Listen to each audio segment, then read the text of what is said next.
Meose Watashi. Capítulo 2. Saeko. Parte 1. Fue en tercero de primaria que mamá y papá se divorciaron. Mudarme con mamá a una casa diferente, y enterarme de que no volvería a ver a papá, como siempre, todos los días, naturalmente, me causó confusión y tristeza. Mi instinto me decía que no me gustaría esta nueva realidad y le pregunté a mamá por qué debían ser las cosas de aquel modo.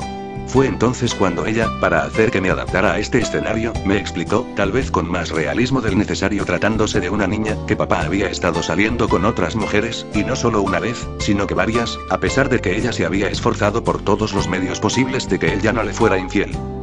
¿Con qué papá es esa clase de persona?, me dije, y poco a poco me puse del lado de mamá, quien ante mí, más que una víctima de los desprecios de un hombre que no tenía realmente motivos para despreciarla, excepto su incontrolable deseo de estar con más de una mujer, era alguien que se había propuesto empezar una nueva vida, junto a mí, independiente de aquellos cuyo sexo los hacía insensibles y desleales.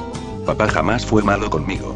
De hecho, en retrospectiva, puedo decir que fue un buen padre, pero en aquel entonces, observando a mamá sufrir como lo hacía, solo podía sentir aversión por él, y alegría por el hecho de que dejaría de verlo todo el tiempo. Mamá y yo iniciamos un estilo de vida en el que tenernos la una a la otra lo era todo. No necesitábamos de la atención y cuidados de ningún hombre, y pensando de este modo, pasaron 6 meses, 2 y 5 años, la felicidad que caracterizaba el vínculo entre mamá y yo, solo parecía hacerse más grande. En mi vida escolar, al llegar a tercero de secundaria, había cultivado muchas amistades. Entre ellas habían muchos chicos. Aunque no era particularmente selectiva en cuanto a género, jamás veía ninguno de los chicos de mi clase con ojos de atracción. Las chicas decían que era muy atractiva, pero que siempre ahuyentaba a los chicos con intenciones de declarárseme, dándoles una mirada negativa que no aceptaba ningún pero. En caso de que así fuera, yo, en lo personal, no recordaba haberles dado semejante mirada, pero a la vez aceptaba que podía tratarse de una reacción instintiva, pues en el fondo no era mi intención andar con alguien. Por supuesto, entre mis amigos no faltaban quienes me molestaran por aquella parte de mi personalidad, pero de todos, sin duda, el que más me fastidiaba la existencia era Masashi. Morimoto Masashi, sin temor a exagerar, era un fastidio andante. Se la pasaba haciendo bromas de las que solo él parecía reírse. Andaba el cabello desarreglado la mayor parte del tiempo, su estatura estaba por debajo de la de las chicas promedio, y a pesar de saber que no era realmente atractivo, tenía la osadía de coquetear con las chicas lindas de la escuela, claro, con resultados nefastos siempre. Y sin embargo, a pesar de ser la imagen por excelencia de un perdedor, Masashi nunca dejaba de sonreír. Si la gente no se reía de sus bromas, él lo hacía, y cada vez que una muchacha lo mandaba a freír espárragos, Masashi simplemente se encogía de hombros y musitaba, con un dejo de optimismo, ella se lo pierde. Siempre me burlaba de él, y le preguntaba a menudo, despectivamente, después de sus estrepitosos fracasos, ¿cómo es posible que seamos amigos? Pero en mi mente, luego de decir esto, solía recordar que aquel payaso me consoló con sus estúpidas caras cuando me fue mal durante una obra escolar de primero de secundaria, y que el mismo bufón me llevó a casa en bicicleta, cuando tuve un accidente con la mía, y me lastimé la rodilla. En otras palabras, me importaba la existencia de Masashi de un modo como no me importaba la existencia de otros chicos. Quería pensar que estaba equivocada, que Masashi no era realmente especial para mí, y entonces, una tarde después de salir de clases, él notó que me estaba portando diferente. Me comentó que contaba con algo para quitarme, entre comillas, la fea expresión que llevaba en el rostro, y yo le respondí: no hay nada, a estas alturas, que puedas decir o hacer que me sorprenda, Masashi. Conozco todas tus payasadas hasta la fecha, y como comediante no eres muy innovador que digamos, así que... No había terminado de hablar cuando Masashi, sin darme yo cuenta de su súbito avance, se puso de puntillas y presionó sus labios contra los míos, dándome mi primer beso. Ninguno de los dos dijo nada por unos instantes, y entonces yo, pretendiendo actuar como si nada especial hubiera sucedido, le dije, viéndole a la cara pero sin enfocarme en sus ojos: después de todo, si tenías algo. Y acto seguido, huí de ahí tan rápido, que al menos sentirlo, ya había dejado a Masashi, muy atrás de mí. Decidí regresar a casa, y al llegar, justo cuando pensaba que la confusión acerca de lo que sentía en esos momentos me iba a volver loca, mi madre me recibe con un regaño, y una bofetada después. ¿Con qué verte con tu noviecito es lo que haces después de clases? ¿Es que no tienes pudor de que te vean en público besándote con alguien? Te vi hoy que salías de la escuela, desde el otro lado de la calle. Mis compañeras de trabajo también te vieron. ¿Cómo afirmarles que aquella niña tan desvergonzada era mi hija?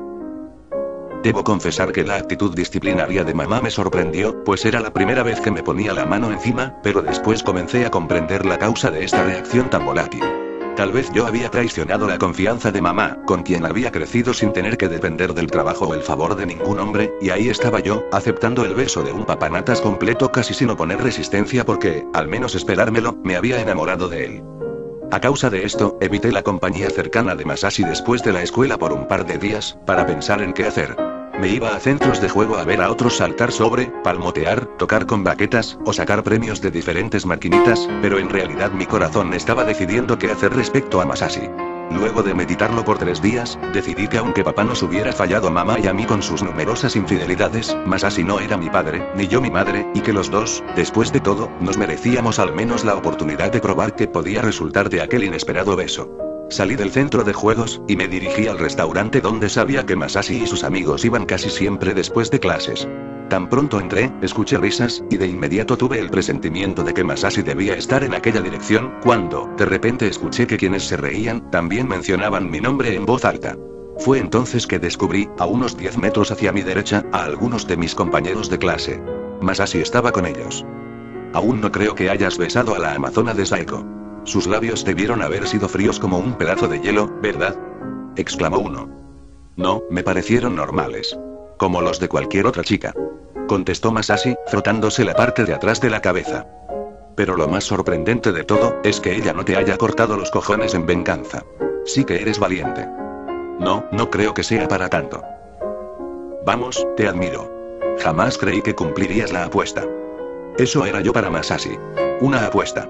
¿De qué tipo y desde cuándo era lo de menos? Más que gusto o cariño, besar mis labios era una misión que él debía cumplir. Horrorizada, caminé en reversa, y no me percaté de una mesera que llevaba trastes sucios en una bandeja. El choque produjo un gran estruendo, y claro, llamó la atención de todos en el restaurante. Masashi se dio cuenta de mi presencia. Al verme se puso pálido, y exclamó mi nombre, percatándose al instante de que sabía de qué habían estado hablando él y sus amigos. Fue ahí que mi instinto comenzó a hacerse cargo de mí, y huí, sin rumbo, de aquel lugar.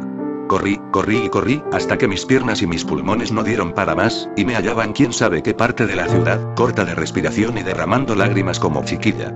Gimoteaba, pero no quería ponerme a llorar, y entonces, al levantar la cabeza, estaba ante la fachada de uno de los hoteles más lujosos de la ciudad. Algunas personas lo dejaban en autos particulares, otras se iban en taxi, y entre esas, para mi espanto, se hallaba mi madre, saliendo del brazo de un tipo de traje, el cual me parecía haber visto antes en la compañía de mamá. Pareja en plan risueño, dejando un hotel en horas de trabajo, en taxi. A mi ver, la suma de esos elementos no daba pie a malos entendidos.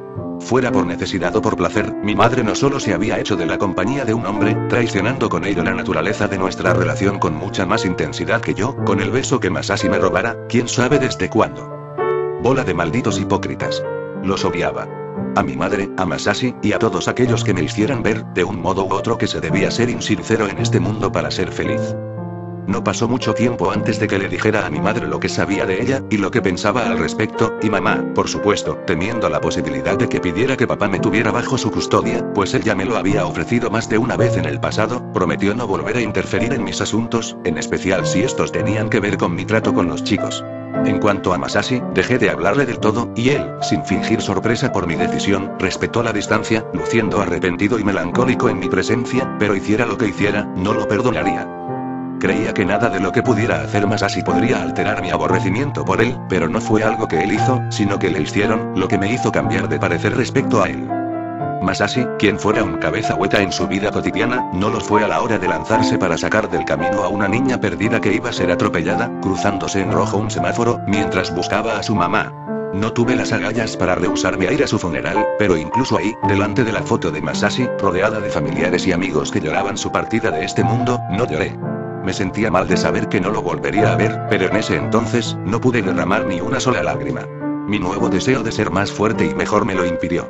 Quería ser más fuerte para estar por encima de los hipócritas a mi alrededor, y prevalecer con mi manera de pensar, independientemente del hecho de si creía que Masashi estaba entre los que componían este grupo o no. En mi afán por obtener dicho poder, de un día para otro me dejé corto el pelo largo que en el pasado me hubiera dado los halagos de tanta gente, y así le gustara a mi madre o no, hice de la mejor escuela de la ciudad, la Academia Reimei, mi primera opción de estudios después de graduarme, yendo en contra de los deseos de mis consejeros escolares, para los cuales, tomando en cuenta mi ordinario récord académico, no estaba preparada para tomar el examen de admisión.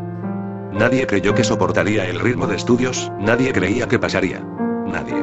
Y fue tal vez eso lo que le puso el gusto a mis palabras a la hora de decirles a todos que había pasado la prueba. Sentía como el recuerdo de Masashi se posaba sobre mis hombros aquella primavera, delante del portón principal de mi nueva escuela, como un fantasma diurno. Mis ojos se empeñaban en no humedecerse por él, y sin embargo, mi corazón y mi mente se negaban a dejarlo oír del todo. ¿Lo odiaba, o aún seguía queriéndolo? Los pétalos de cereza caían, y con ellos, acarreada por el viento, incertidumbre de cara al futuro.